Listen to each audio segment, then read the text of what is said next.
দেখো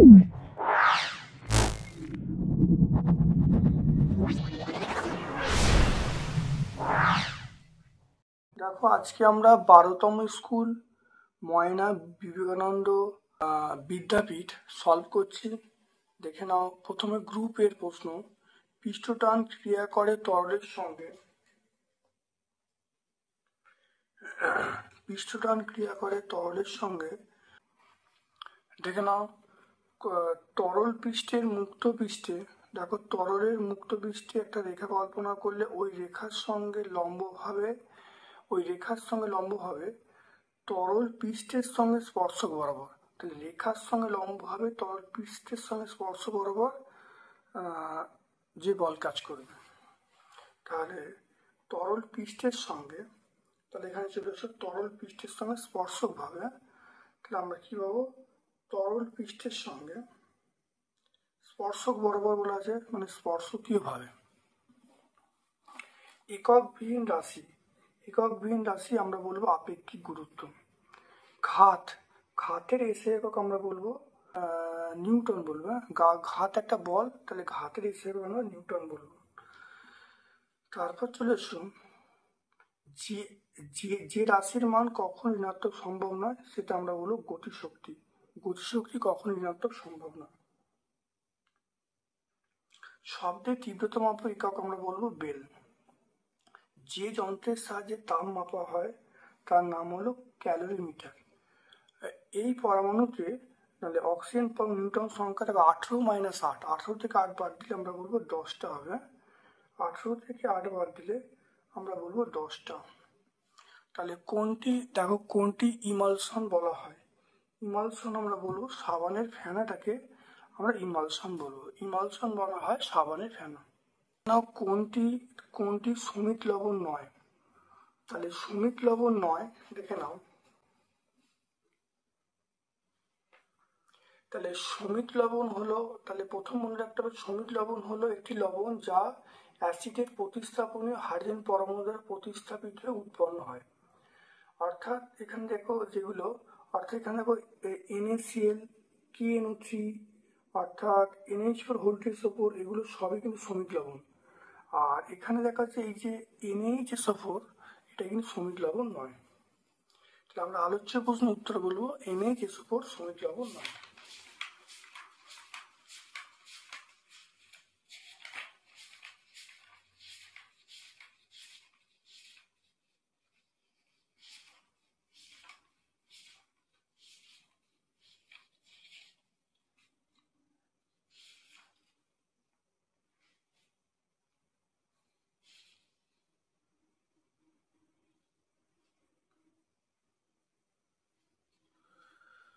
তারপরে আমরা চলে এসুন দুটি তরল যাদের স্ফুটনাঙ্কের পার্থক্য 25 সেন্টিগ্রেড পৃথক করা যায় কোন পদ্ধতির মাধ্যমে? পৃথক করা যায় অবশ্যই আমরা বলবো আংশিক পাতন পদ্ধতির সাহায্যে। তো আংশিক পাতন খুব কম তাপমাত্রা পার্থক্যের মধ্যে করা হয়, তাহলে এটা বলা যায় 25 ডিগ্রি কম, তাহলে অবশ্যই আমরা বলবো আংশিক পাতন। পানীয় জলে দ্রবীভূত অক্সিজেনের পরিমাণ,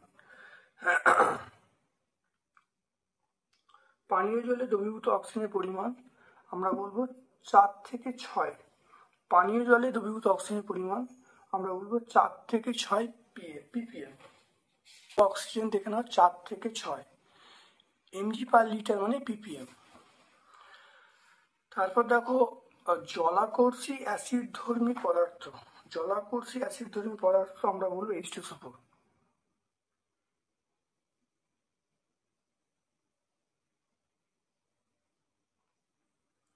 তারপর দেখে নাও কোনটি গ্রামাণবিক ভর এবং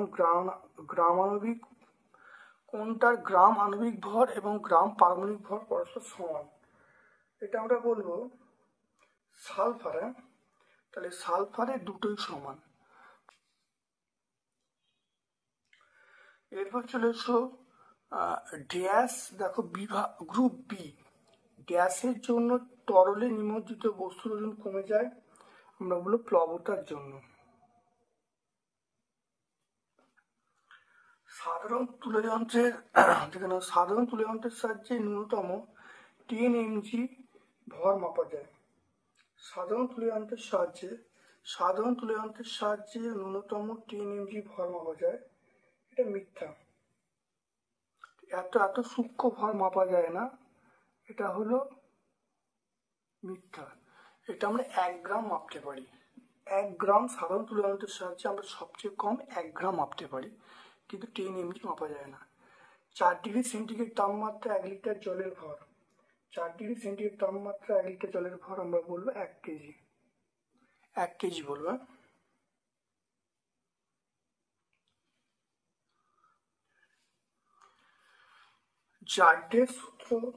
জার্ডের সূত্র দেখো, নিউটনের প্রথম সূত্র। তারপর দেখো রকেটের গতি দেখো রৈখিক ভরবেগের সংরক্ষণ সূত্র। অভিকর্ষ শক্তি, এটা আমরা mgh বলবো। বস্তুর ভরবেগ আমরা বলবো এই 6টা বলবো, রুট ওভার। বস্তুর ভরবেগ আমরা নাম্বার 2টা বলবো, p সমান রুট ওভার 2me, এটা অর্থাৎ 2টা বলবো। তাহলে বস্তুর ভরবেগ পেয়ে গেল এটা। তাহলে এখানে দেখে নাও, তাহলে জার্ডের ধারণা, এটা নিউটনের প্রথম সূত্র। রকেটের গতি ভরবেগের সংরক্ষণ সূত্র, অভিকর্ষী শক্তি mgh, ভরবেগ আমরা বলবো রুট ওভার 2me।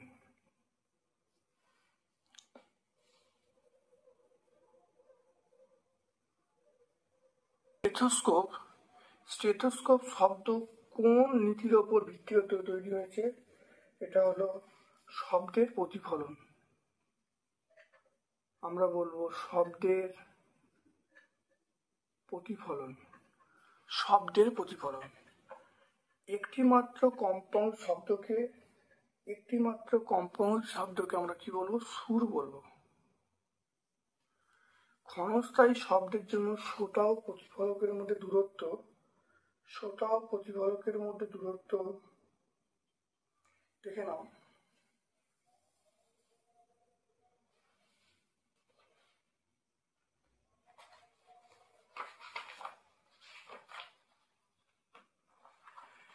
এটা হবে, দেখে নাও, 16.6 মিটার যদি শব্দের বেগ, এখানে দেখো, যদি শব্দের বেগ 332 মিটার পার সেকেন্ড হয়, তাহলে তোমরা এটা এরকম ভাবে লিখবে, 16.6 মিটার যখন শব্দের বেগ 332 মিটার পার সেকেন্ড হবে। সোনার, দেখে নাও, সোনার কি?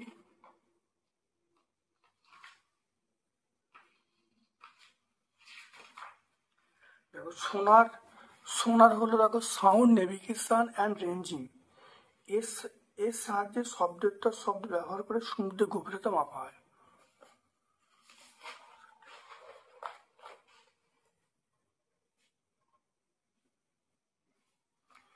শূন্য ডিগ্রি সেন্টিগ্রেড এবং 0 ডিগ্রি সেন্টিগ্রেডের বরফ, 0 সেন্টিগ্রেডের জল, কোনটা বেশি ঠান্ডা?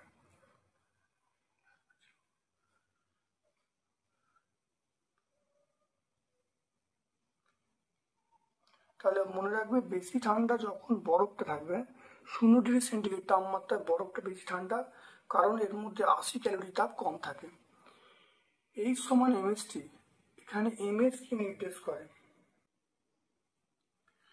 তাহলে ms রাশিটা নির্দেশ করবে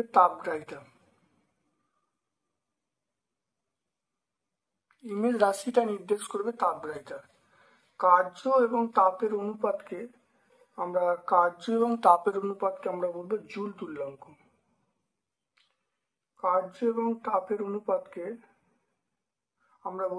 তুল্যাঙ্ক। শীত প্রধান দেশে পানিতে জীবনদায়ী জলের কোন ধর্ম দায়ী? এটা ব্যতিক্রান্ত প্রসারণ।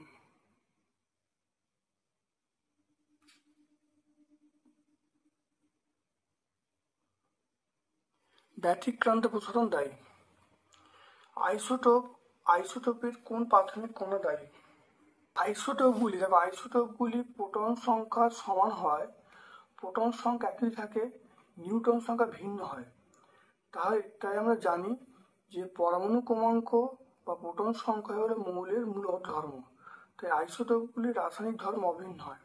তাহলে আইসোটোপগুলির ভর আইসোটোপগুলির ভর আলাদা হওয়ায় ভরের উপর নির্ভরশীল করে ঘনত্ব এগুলো। তাহলে পরের প্রশ্ন চলে এসো, আইসোটোপের জন্য কোন প্রাথমিক কণা দায়ী? এটা আমরা বলবো নিউট্রন কণা। আইসোটোপের জন্য যে কণা দায়ী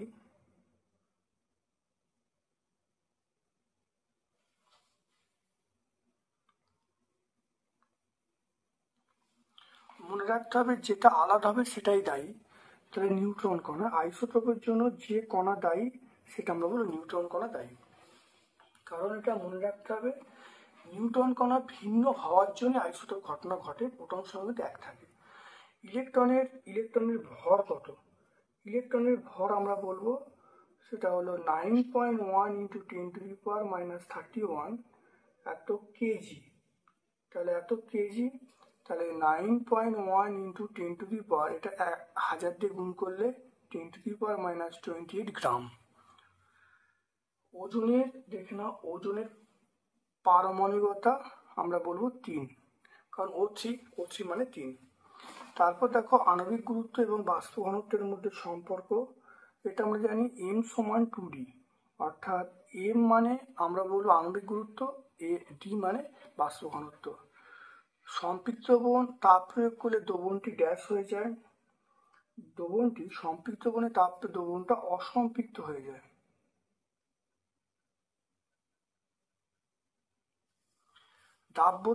দাব্যতা লেখচিত্রে x এবং y কে কি ধরা হয়েছে?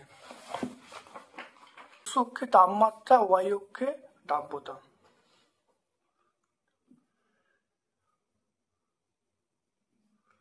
তারপর দেখে নাও শোধক ক্লাসের উদাহরণ।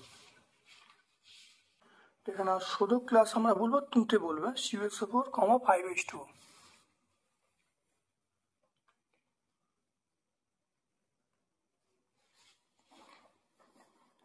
এরপরে দেখো দৈনন্দিন জীবনে ব্যবহার হয় দুটি ক্ষারের নাম।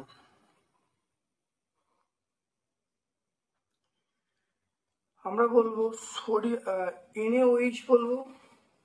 তাহলে আমরা দৈনন্দিন ব্যবহার করি, একটা হলো NaOH, কস্টিক সোডা, আর কস্টিক পটাশ, আর অ্যামোনিয়াম হাইড্রোক্সাইড NH4OH। অর্থাৎ NaOH, এটা বলবো KOH, NH4OH।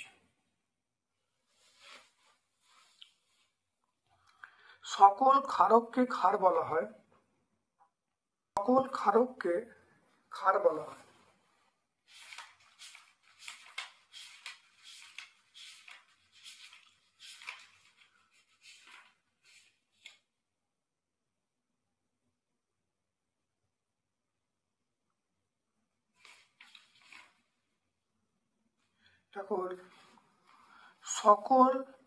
সকল ক্ষারককে ক্ষার বলা হয় না, এটা মিথ্যা। সকল ক্ষারক কিন্তু ক্ষার নয়।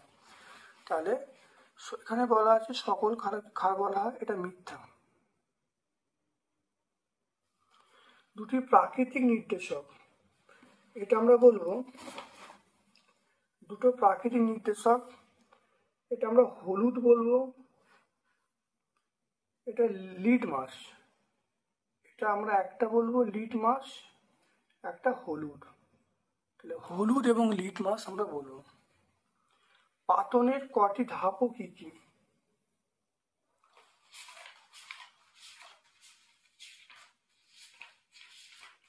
দুটো ধাপ। প্রথম ধাপে দেখো বাষ্পিত করা হয়, তারপর দেখো ঘনীভূত করা হয়। তাহলে দুটো ধাপ, একটা ধাপ হলো বাষ্পীভবন আর একটা হলো ঘনীভবন।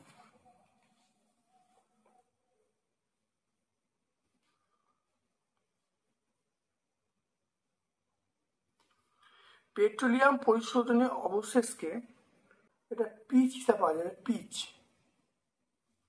জল এবং বেনজিন পৃথক করার কোন পদ্ধতির সাহায্যে? জল এবং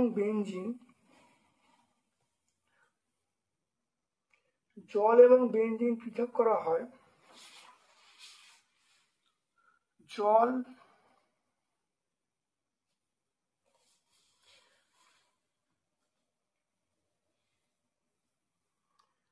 জল এবং বেঞ্জিন পৃথক করা হয় আমরা বলবো বিওজি ফানেল বা সেপারেটরি ফানেলের সাহায্যে।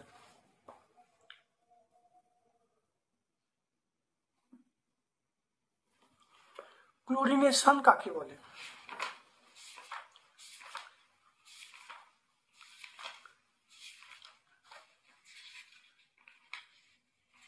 দেখে নাও, ক্লোরিনেশন মানে ক্লোরিন প্রয়োগ করে জলকে জীবাণুমুক্ত করার পদ্ধতিকেই আমরা বলবো ক্লোরিনেশন। অর্থাৎ ব্লিচিং পাউডার প্রয়োগ করে জলকে জীবাণুমুক্ত করার পদ্ধতিকে বলবো ক্লোরিনেশন। আয়নমুক্ত জল পাতি জলের মধ্যে পার্থক্য। এখানে আয়নমুক্ত জল এবং পাতি জলের মধ্যে পার্থক্য পেয়ে যাবে।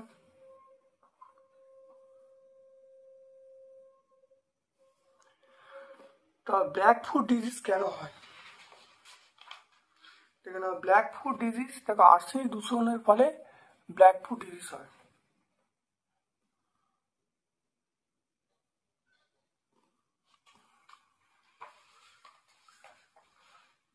ভাসমান বস্তুর সাম্যের শর্তগুলি বিবৃত করো।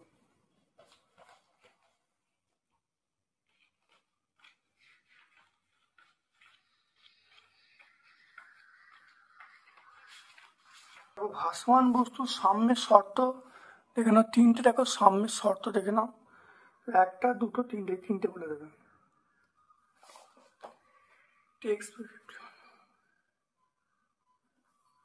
সান্দ্রতাঙ্ক কাকে বলে?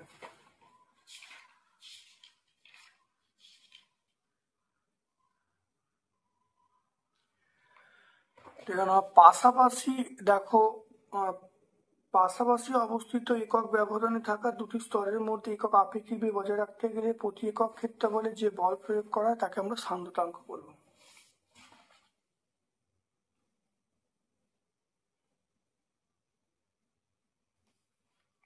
এফ সমান এম এ সমীকরণে মাত্রের সংকেত ঠিক আছে কিনা যাচাই করতে বলছে। দেখে নাও,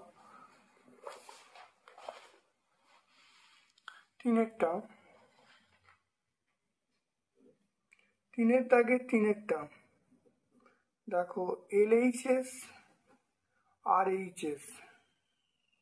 LHS এ দেখো এফ এর মাত্রা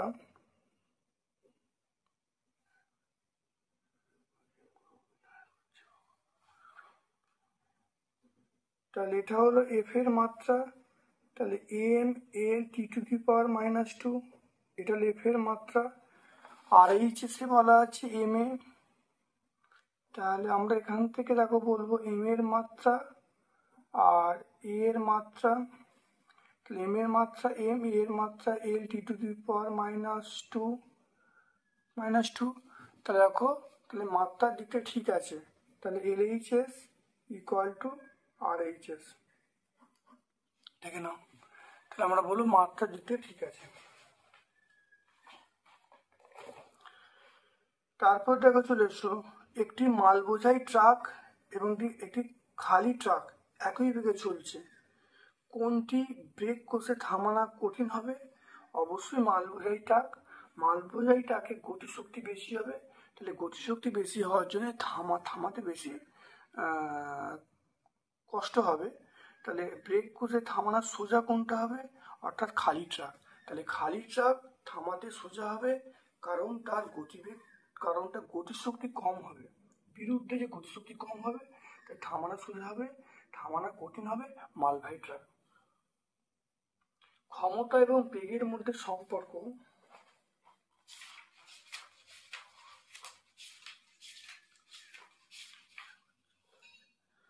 দেখো, ক্ষমতা এবং বেগের মধ্যে সম্পর্ক আমরা জানি W সমান F*D, তাহলে P সমান আমরা বলবো W/T, তাহলে FD/T, তাহলে F*V, তাহলে ক্ষমতা সমান বল ইন্টু বেগ।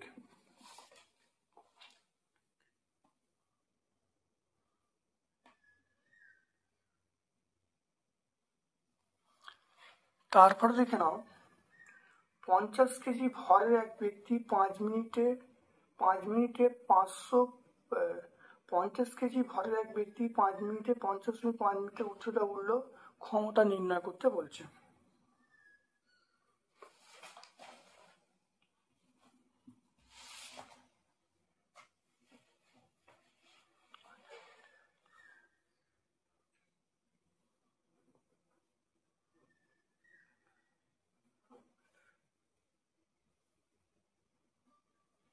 এম সমান 50 কেজি, টি মানে 5 × 60, 300 সেকেন্ড, এইচ মানে 50.5 মিটার, জি মানে আমরা বলবো 10 মিটার/সেকেন্ড²। এখান থেকে আমরা বলবো পি সমান W/T, ডব্লিউ মানে আমরা বলবো mgh/t। তাহলে এম এর মান কত? এম এর মান 50, জি এর মান 10, এইচ এর মান 50.5 বাই mg, এইচ এর মান 50.5 বাই টি, টি মানে আমরা বলবো 300। শূন্যগুলো কেটে দাও। ভাগ করলে যেটা আসবে সেটা হলো 84.16 ওয়াট। তাহলে ক্ষমতার মান হলো 84.16 ওয়াট।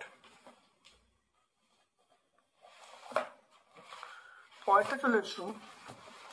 দেখো উষ্ণতা পরিবর্তনের সঙ্গে জলের আয়তন কিভাবে পরিবর্তিত লেখচিত্রে দেখাতে বলেছে।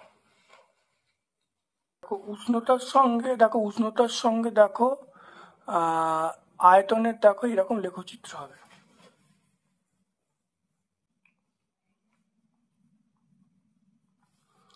তাপ এবং কার্য সম্পর্কিত জুলের সূত্র লিখতে বলছে, গাণিতিক লিখতে বলছে, সূত্রের পরিচয় দিতে বলেছে।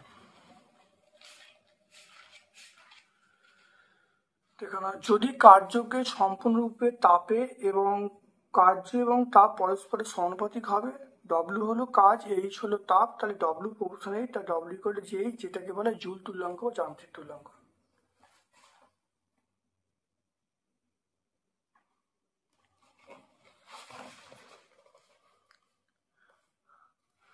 দেখো সূর্যের চারিদিকে পৃথিবীর আবর্তন কোনো কাজ করবে কি? দেখে নাও, আমরা এই 2 নম্বর পয়েন্টটা দেখো পাবো। 2 নম্বর পয়েন্টটা ব্যাখ্যা করলে উত্তর হয়ে যাবে।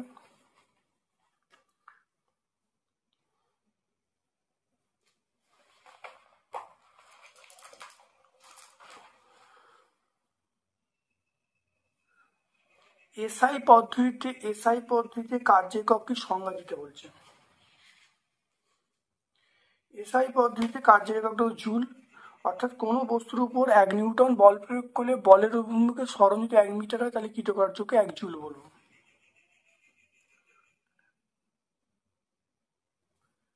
সুরযুক্ত শব্দের তীক্ষ্ণতা বলতে কি বোঝো?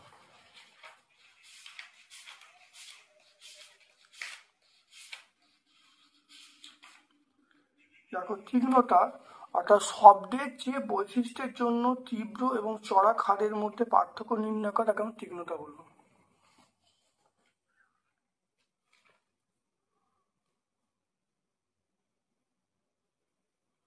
সব সম্মিলি উপসুর সমমেল নয়।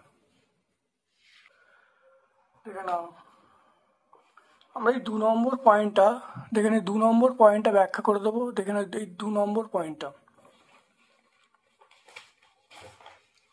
তারপরে দেখে নাও ইলেকট্রন বিন্যাস করতে বলছে সিএল এবং এস।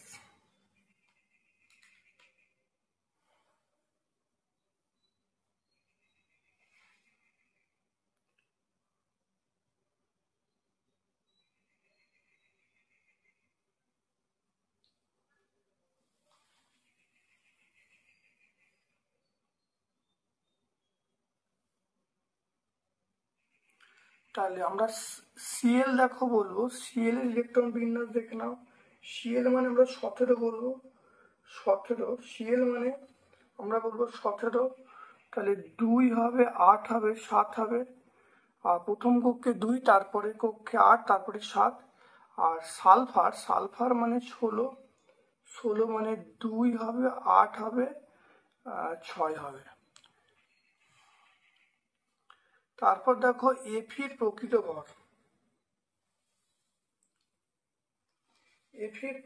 ভর।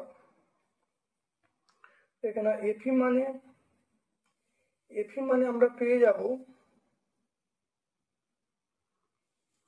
এফির প্রকৃত ভর আমরা পেয়ে যাব, দেখো 55.85, এটা ইউ। একে বলে গ্রামে প্রকাশ করলে দেখো দেখে নাও তাহলে 55.85 ইন্টু 1.66 ইন্টু 10⁻⁻⁴ গ্রাম। এটা করলে যেটা আসবে দেখো 9.2 ইন্টু 10⁻⁻23 গ্রাম। তাহলে দেখে নাও 9.2 ইন্টু 10⁻⁻23 গ্রাম। দেখে নাও দাব্যতার সংজ্ঞায় উষ্ণতা উল্লেখ থাকে কেন? উষ্ণতা পরিবর্তনে দাব্যতা পরিবর্তিত হয়, তাই দাব্যতার সংজ্ঞায় উষ্ণতা উল্লেখ করা দরকার।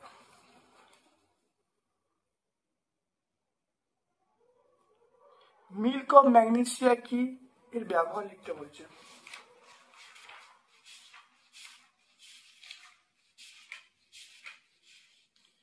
দেখো ম্যাগনেসিয়াম হাইড্রোক্সাইডের জলীয় দ্রবণকে আমরা মিল্ক অফ ম্যাগনেসিয়া বলবো। এটা অ্যান্টাসিড হিসেবে ব্যবহার করা হয়।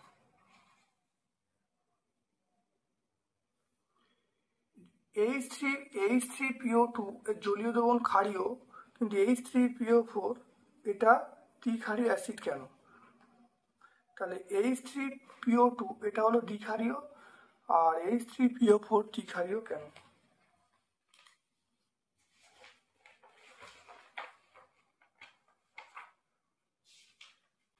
দেখে নাও এই যে H3PO3 এটা হলো দ্বিক্ষারীয়, কারণ ফসফরাসের অক্সি অ্যাসিডে উপস্থিত সেই হাইড্রোজেনগুলি প্রতিস্থাপনযোগ্য এবং সরাসরি অক্সিজেনের সঙ্গে যুক্ত হয়ে H পরমাণু ফসফরাস যুক্ত হয়ে প্রতিস্থাপনযোগ্য নয়। তাহলে অ্যাসিডটির সংকেত H3PO3। অন্যদিকে দেখে নাও এইটা তিনটি হাইড্রোজেন সরাসরি অক্সিজেনের সঙ্গে যুক্ত হয়ে H3PO4 সৃষ্টি করেছে। তাহলে প্রতিস্থাপনযোগ্য H পরমাণুর সংখ্যা 3টে, সেই জন্য এটা হলো দ্বিক্ষারীয়। দেখতে পাচ্ছ?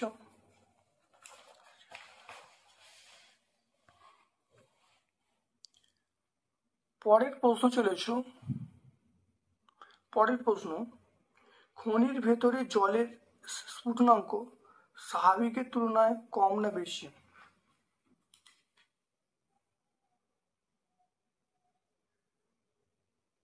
তাহলে খনির ভেতরে জলের স্ফুটনাঙ্ক অনেক বেশি হয়, কারণ গভীরতা বৃদ্ধির সঙ্গে চাপ বৃদ্ধি পায়।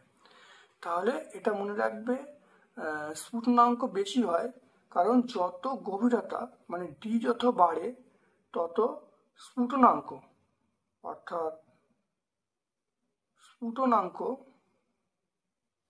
বৃদ্ধি পায়। তাহলে বোঝা গেল, কারণ এখানে চাপ বৃদ্ধি পায়। তাহলে গভীরতা বাড়লে চাপ বাড়ছে, ফলে কি হচ্ছে, স্ফুটনাঙ্ক বৃদ্ধি পাচ্ছে। তাহলে খনির ভেতরে চাপ বেশি, যত গভীরতা যায় তত চাপ বেশি, তাই জলের স্ফুটনাঙ্ক বেশি হবে। বিওজি ফানেলের সাহায্যে দুটি মিশ্রণকে পৃথক করার শর্ত লিখতে বলছে।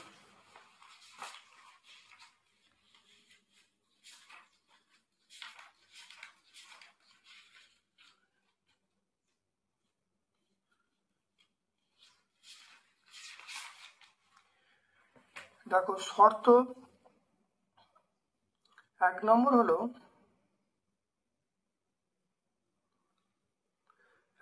দেখো বেশি ঘনত্বের স্তরটি নিচে থাকবে, হালকা ঘনের স্তরটি উপরে থাকবে। এইটাকে কাজে লাগিয়ে বিওজি ফানেল তৈরি করা হয়েছে।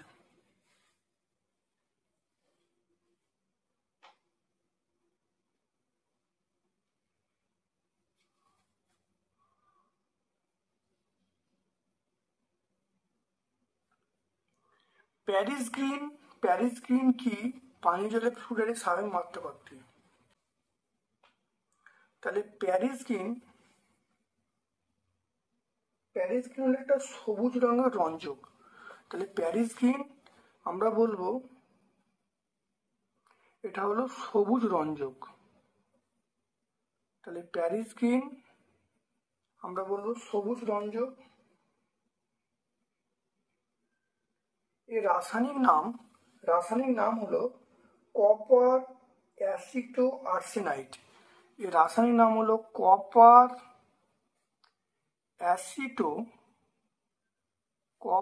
অ্যাসিটো আমরা বলবো কপার অ্যাসিটো আর্সেনাইড, আমরা বলবো আর্সেনাইড। তাহলে কপার অ্যাসিটো আর্সেনাইড, তাহলে সবুজ রঞ্জক রাসায়নিক নাম হলো কপার অ্যাসিটো আর্সেনাইড। পানীয় জলে ফ্লুরাইডের স্বাভাবিক মাত্রা, পানীয় জলে ফ্লুরাইডের স্বাভাবিক মাত্রা।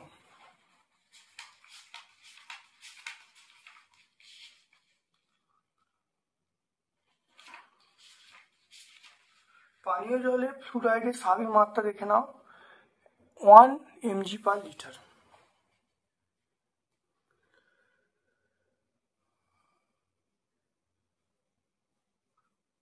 তারপর দেখো কলিফর্ম কাউন্ট কি, অ্যালগাম ব্লুম কি।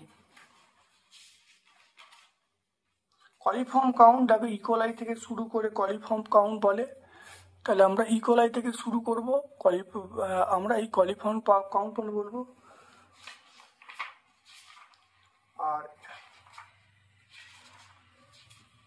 আর এখানে দেখো না অ্যালগাম ব্লুম, অর্থাৎ জলের মধ্যে কৃষিকার্যের ফলে ফসফেট জাতীয় সার ক্রমাগত ব্যবহার করার ফলে সেটা পুকুরে বাহিত হয়ে জলাশয়ে পৌঁছে জলের শৈবাল্য অত্যাধিক বৃদ্ধিকে আমরা অ্যালগাম ব্লুম বলবো।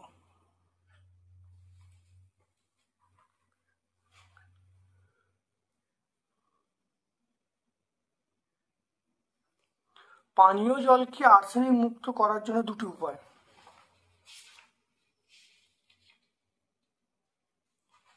দুটো পদ্ধতির নাম, একটা হলো অধিশোষণ পদ্ধতি, আর একটা হলো দেখে নাও ইউভি,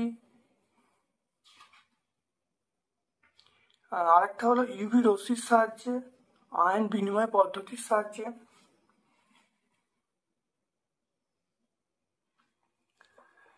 এরপরে চলে এসো স্প্রিং ধ্রুবক কাকে বলে, এস একক লিখতে বলছে, এর সাহায্যে কি মাপা হয়।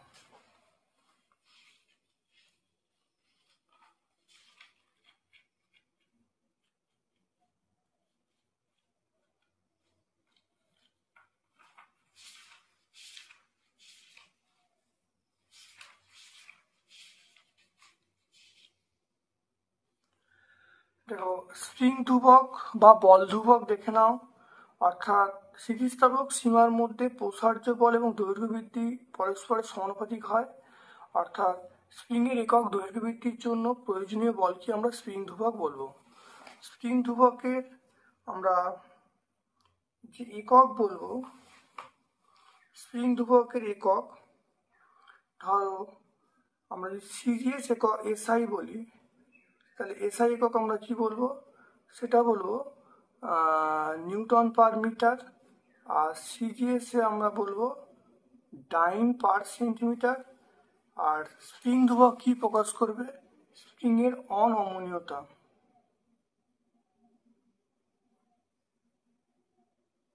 স্প্রিং ধ্রুবক স্প্রিং এর অনমনীয়তা প্রকাশ করে।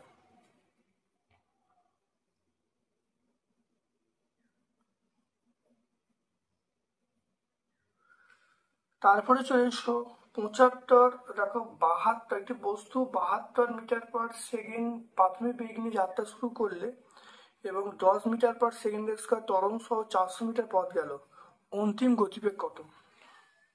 দেখে নাও ইউ মানে আমরা বলবো 72 মিটার পার সেকেন্ড প্রাথমিক বেগ, ত্বরণ এ মানে 10 মিটার পার সেকেন্ড স্কয়ার, পথ যেটা গেল সেটা এস গেল, এস মানে আমরা বলবো 400 মিটার বলবো। তাহলে বস্তুটার যে অন্তিম গতিবেগ, তাহলে অন্তিম গতিবেগ এটা ভি এর মানটা চাইছে। দেখে নাও যেটা সূত্রটা আছে, আমরা সূত্রটা জানি ভি স্কয়ার সমান ইউ স্কয়ার প্লাস 2s, এটা আমরা জানি। তাহলে এখান থেকে আমরা ভি এর মান বার করব, তাহলে ভি স্কয়ার সমান ইউ মানে কত, ইউ মানে 72 তার স্কয়ার, আর 2a, এ মানে 10, এস মানে আমরা বলবো 400, তাহলে এটার গুণ করলে আমরা বলবো 5184 বলবো, এটা আমরা 8000 বলবো। তাহলে এখান থেকে দেখো ভি স্কোয়ার সমান 13184 বলবো। তাহলে এখান থেকে ভি মানে √13,184। তাহলে এখান থেকে দেখো ভি এর মানটা পেয়ে যাব 114.82। তাহলে অন্তিম গতিবেগ,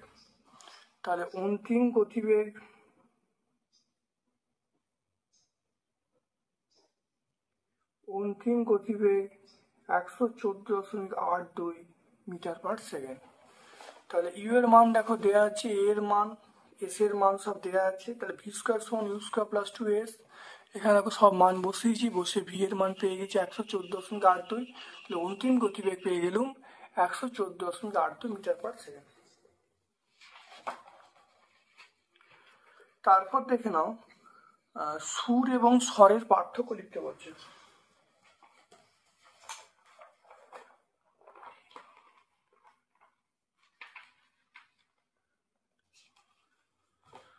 দেখো সুর এবং স্বরের পার্থক্য দেখে নাও।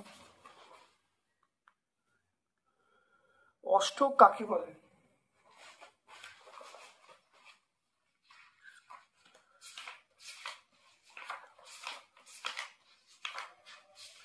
অষ্টক কাকে বলে?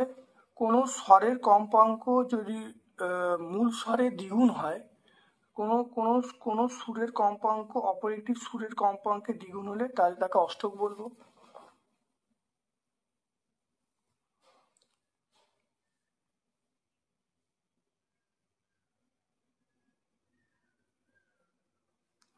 তারপর দেখে নাও 4 পদাংশযুক্ত প্রতিধ্বনি শুনতে হলে প্রতিফলক এবং শ্রোতার মধ্যে দূরত্ব কত হবে? 4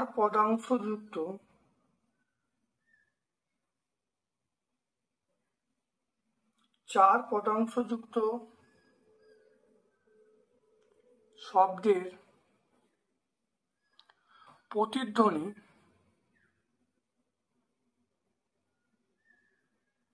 চার পদাংশযুক্ত শব্দের প্রতিধ্বনি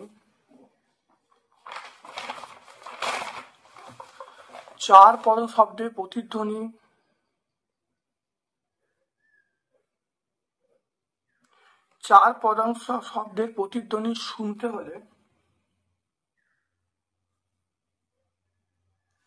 সময়ের ব্যবধান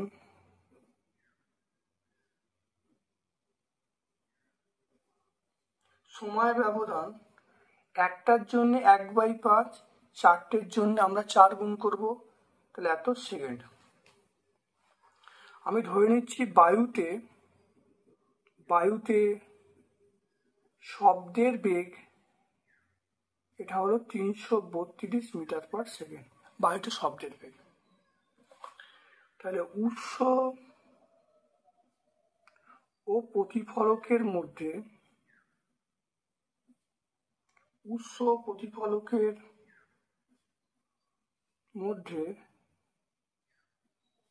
ন্যূনতম দূরত্ব আমরা ডি বলবো, ডি সমান আমরা বলবো ভি ইন্টু টি/2।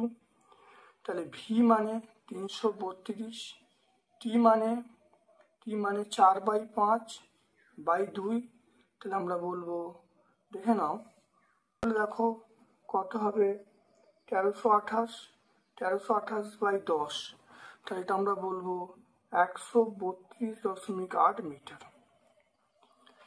দেখে নাও 4 পদাংশ শব্দের প্রতিধ্বনি শুনতে হলে সময় ব্যবধান আমরা বলি 1/5 × 4, বায়ুতে শব্দের বেগ 332 মিটার পার সেকেন্ড, উৎস এবং প্রতিফলকের দূরত্ব আমরা কত বলবো ভি ইন্টু টি/2, তাহলে মান বসি দেখো 132.8 পেয়ে গেল মিটার।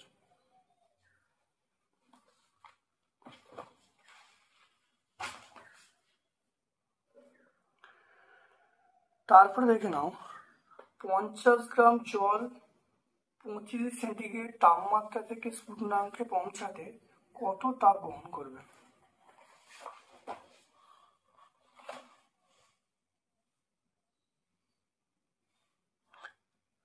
তাহলে অঙ্কটা আরো বুঝে নাও। তাহলে দেখো, 4 পদাংশযুক্ত শব্দের প্রতিধ্বনি শুনতে হলে সময়ের ব্যবধান কত হবে? একটার জন্য 1/5, 4টের জন্য 4 গুণ করবো। বায়ুতে শব্দের বেগ ধরে নেওয়া হলো 332 মিটার পার সেকেন্ড। তাহলে উৎস প্রতিরোধ দূরত্ব আমরা বলবো VT/2। তাহলে এই মানটা বসিয়ে দিয়ে ভাগ করে পেয়ে যাচ্ছে 132.8। তাহলে পরেরটা অঙ্কটা, যেটা জলের অঙ্কটা বললো, সে অঙ্কটা আসছি। দেখো এই অঙ্কটা আসছি, দেখে নাও এই অঙ্কটা।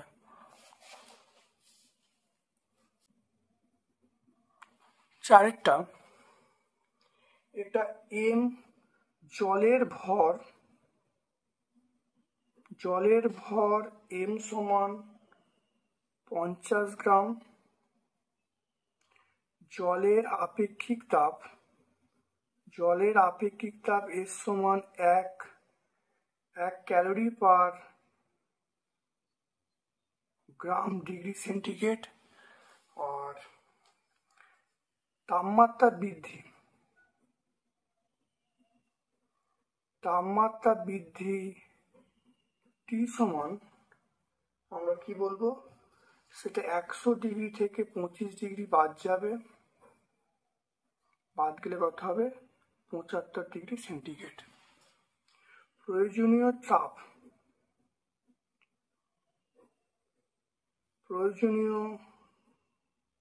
তাপ এইচ সমান আমরা বলবো এমএসটি। এখানে এইচ সমান এম এর মান 50, এস এর মান 1 আর টি এর মান আমরা বলবো 75।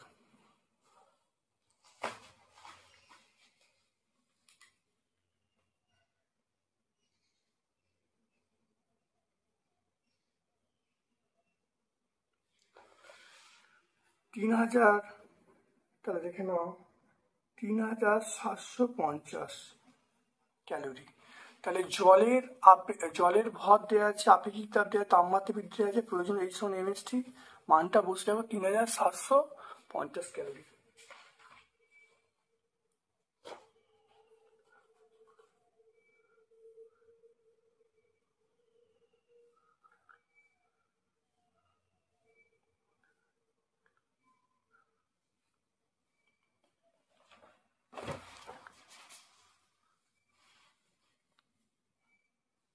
তাহলে এটা দেখো, আমরা এই মানটা দেখো পাবো 4200 joule per KG kelvin. 4200 joule per KG kelvin. পরের প্রশ্ন চলে এসো, দেখে নাও, আপেক্ষিক আর্দ্রতা কাকে বলে? কোন স্থানে শিশিরাঙ্ক 20 সেন্টিগ্রেড বলতে কি বোঝো?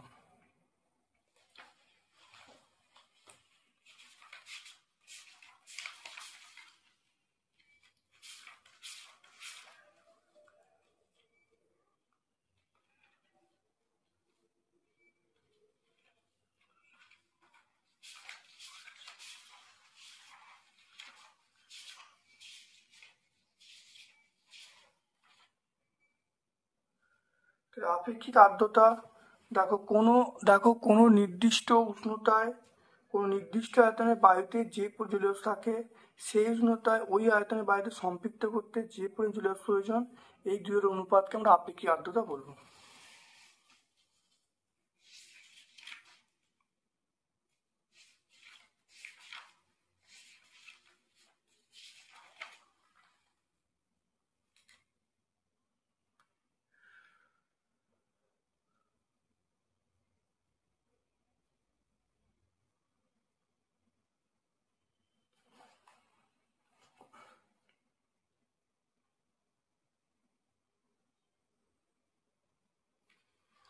এরপর দেখে নাও, কোন স্থানে বাতাসের শিশিরাঙ্ক 20 ডিগ্রি সেন্টিগ্রেড বলতে কি বোঝো?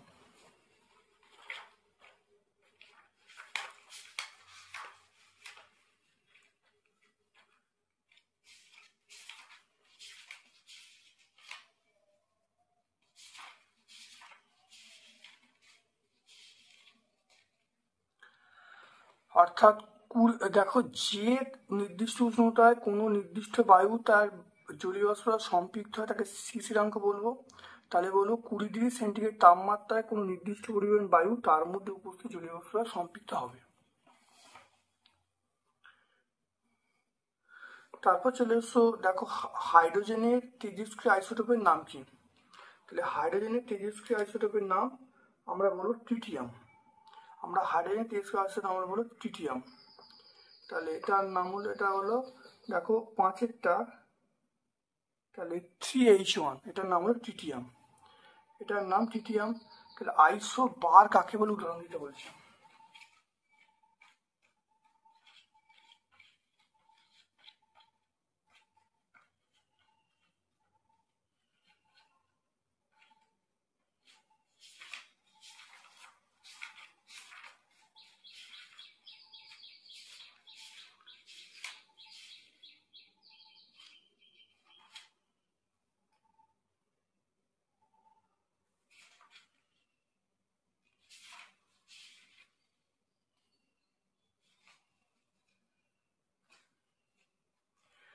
আইসো বার অর্থাৎ ভিন্ন পারমাণবিক সংখ্যা একই ভর সংখ্যাবিশিষ্ট ভিন্ন ভিন্ন মৌলের পরমাণুগুলোকে আমরা আইসো বার বলবো।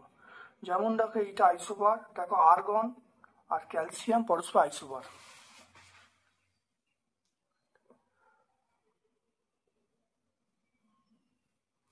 তারপর দেখো মূলের সংজ্ঞা দিতে বলছি, মূলের সংজ্ঞা।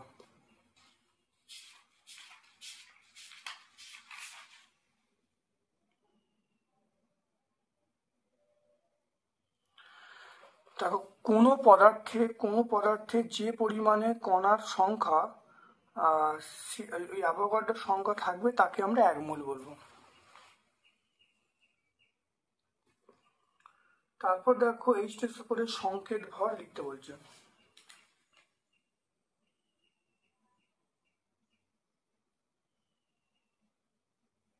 H2SO সংকেত ভর দেখে নাও। H2 মানে 2, সালফার মানে 32, আর অক্সিজেন মানে আমরা বলবো 4 × 16। এটা করলে কত হবে দেখো 98। তাহলে H2SO করে সংকেত ভর আমরা 98 পেয়ে যাবো। অতিরিক্ত দ্রবণের সঙ্গে কেলাসনের সম্পর্ক কি? দেখো অতিরিক্ত দ্রবণ থেকেই, তাহলে অতিরিক্ত দ্রবণ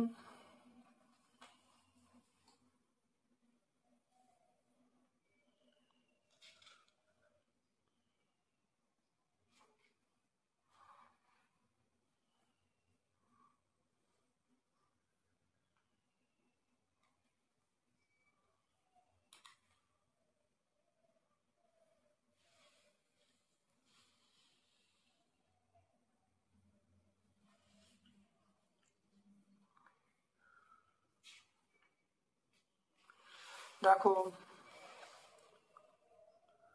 কোন উচ্চতর উষ্ণতায় কোনো দ্রবণকে ধীরে ধীরে ঠান্ডা করলে দ্রবণের দ্রবণ থেকে অধিকৃত হয়ে যাবে। অনেক ক্ষেত্রে এই অধিকৃত দাবও জ্যামিতিক আকারের মতো গঠন করে, তখন সেটা কেলাসন হয়। অর্থাৎ এখানে আমরা এইখান থেকে এই পর্যন্ত বললেই কিন্তু উত্তরটা চলে আসবে।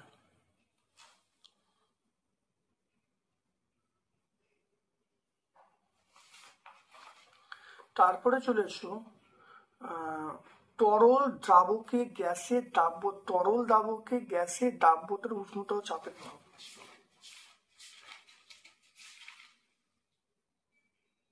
দেখে নাও উষ্ণতা ও চাপের প্রভাব, দেখে নাও ব্যাখ্যা করা আছে এখানে, দেখে নেবে।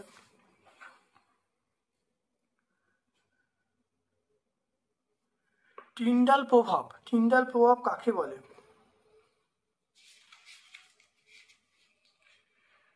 দেখে নাও টিন্ডাল প্রভাব এই আমরা এখান থেকে বলবো, কোলয়েডীয় দ্রবণের মধ্য দিয়ে আলোর রশ্মি পাঠালে কোলয়েড কণাগুলি রশ্মিকে বিচ্ছুরিত করে। আলোর রশ্মির এই গতি বা দৃশ্যমান একে টিন্ডাল প্রভাব বলে।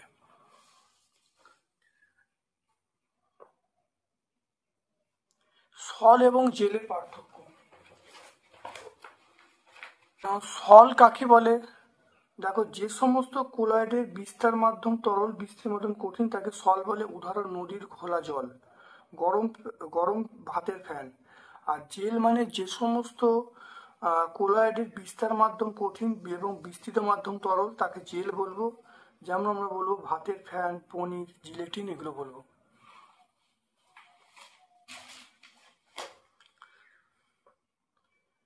তারপর যখন সুমিত লবণ, আম্লিক লবণ, ক্ষারকীয় লবণের উদাহরণ দিতে বলেছে।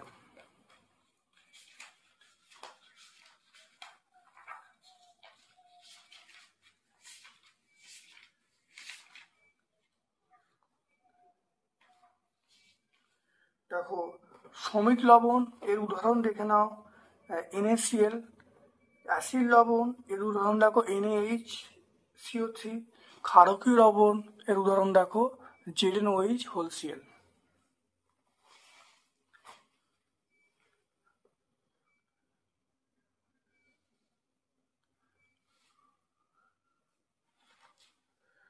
তাহলে অ্যালুমিনিয়াম চূর্ণকে কস্টিক সোডার সহযোগে উত্তপ্ত করলে কি ঘটবে?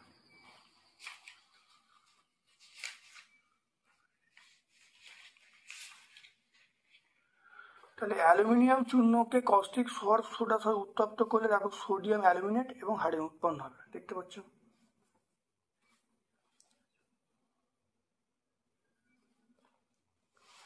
তাহলে আমরা দেখো 12তম স্কুল ময়না বিবেকানন্দ বিদ্যাপীঠ সম্পূর্ণ সলভ করলাম।